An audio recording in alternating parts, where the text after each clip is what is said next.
Guys, ganito ang gagawin niyo pag ayaw kayong bigyan ng anak niyo o ng pamangkin niyo.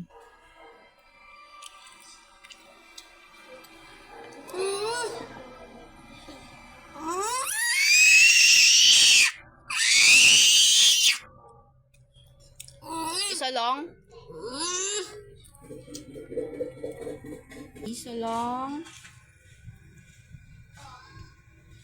Sige na. Mimi, isa lang.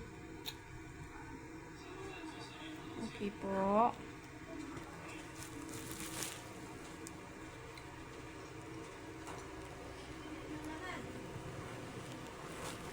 Uy, bird, malaki.